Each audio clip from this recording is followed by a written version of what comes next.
Hello. In this video, I'm going to be explaining problem 23 from the 2016 F equals MA exam. In this problem, we have a thin circular rubber band of mass m, spring constant k, and radius r. And then it's tossed into the air and it starts spinning. And so what happens is that when it spins, it actually expands and it actually moves outward to a new radius. Well, the problem doesn't actually tell you that it expands, but you can probably intuitively see that it will expand when it rotates, and it comes out to some new radius. And the question asks us to find that new radius of the rubber band while it is spinning, given that it is rotating at a speed omega.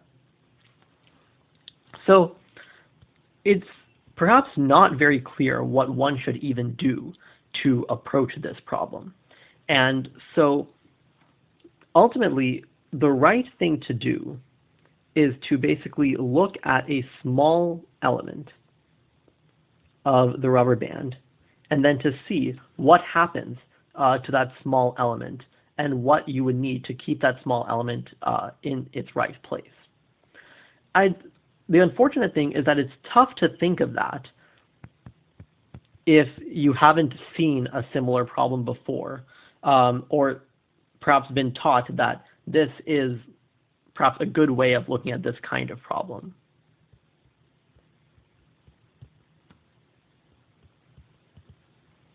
The idea is that the rubber band will exert the rubber band, due to its spring constant, will have a constant tension throughout the rubber band, and this tension will basically act to provide the centripetal acceleration for a small element of the rubber band, and that will keep it in its right place, or that will keep it moving in a circular motion.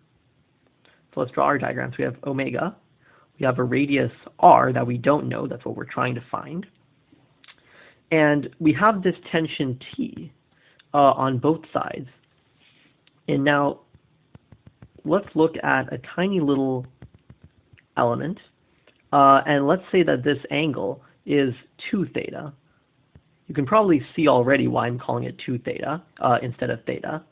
And basically, what we're going to have is that this tension, each tension is actually going to be at an angle theta, away from this sort of, I guess, tangent line at this point of the mass element. And what we're going to do is that we're going to find these values for theta, or the appropriate values in terms of theta, and then try to see what happens in the limiting case as theta becomes very small. So basically, as we consider a smaller and smaller mass element. So remember that the total is m.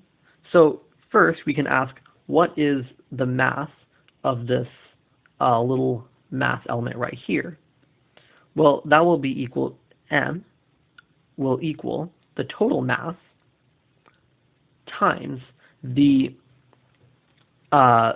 segment, the length of that segment, which will be equal to 2 theta times r, divided by the entire length of the rubber band, which is 2 pi little r. And so we see that it's equal to m times theta over pi. And now we can see what is the tension. Well, we know that the rubber band has a spring constant k. And now what is the elongation of the rubber band? Well, the original length of the entire rubber band is 2 pi big R, and the new length is 2 pi little r. And so it'll equal this, k times 2 pi little r minus 2 pi big R. And so that will equal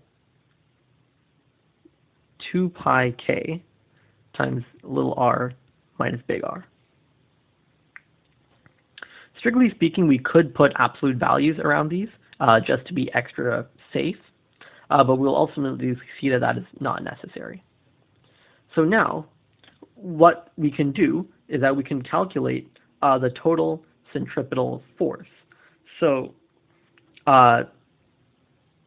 the total centripetal force is going to be, F centripetal. Well, on one hand, we know that it has to equal m times omega squared times little r.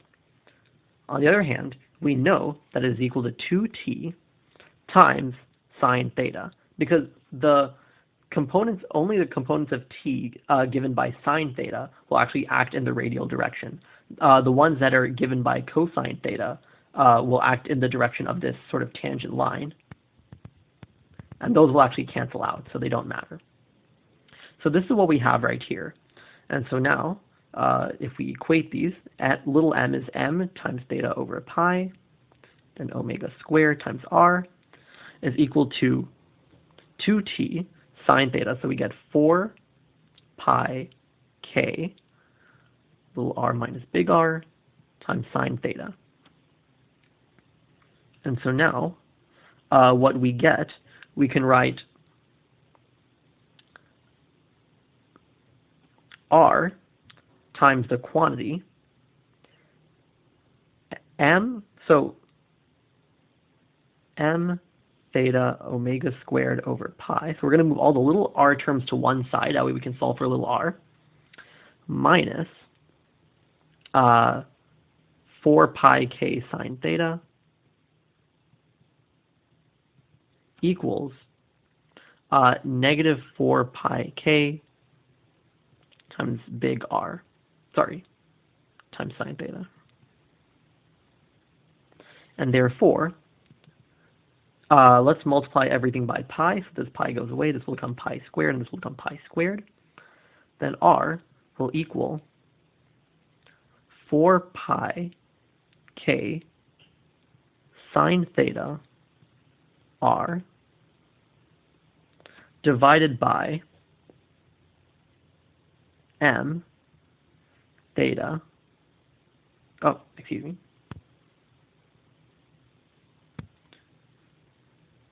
equal to,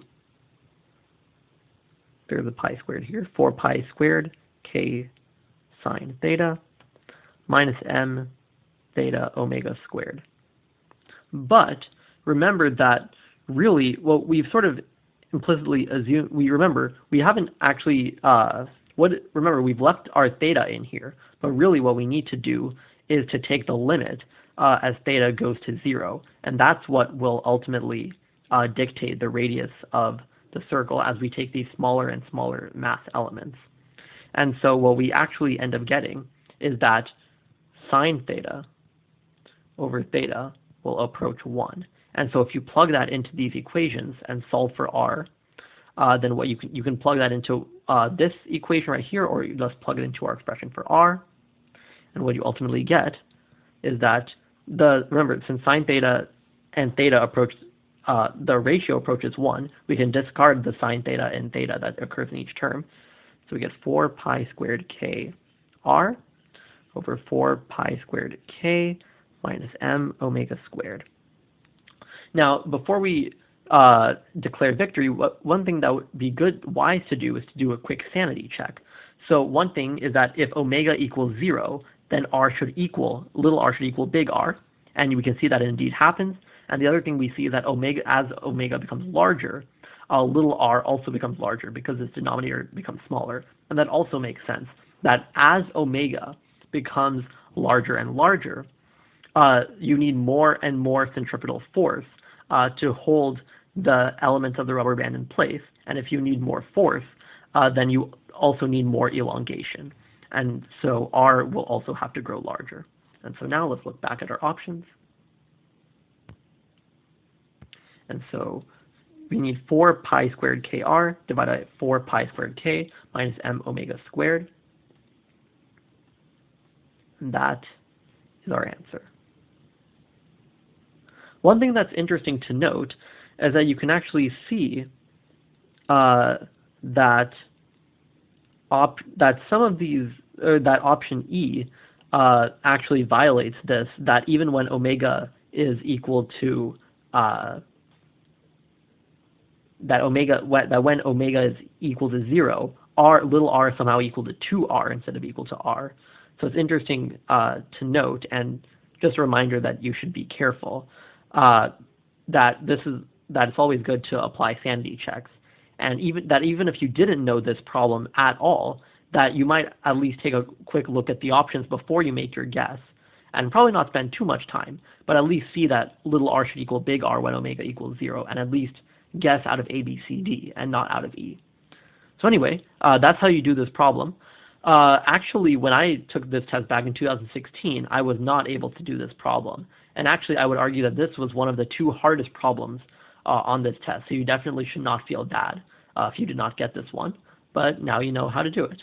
So thank you for watching, and I hope that was helpful.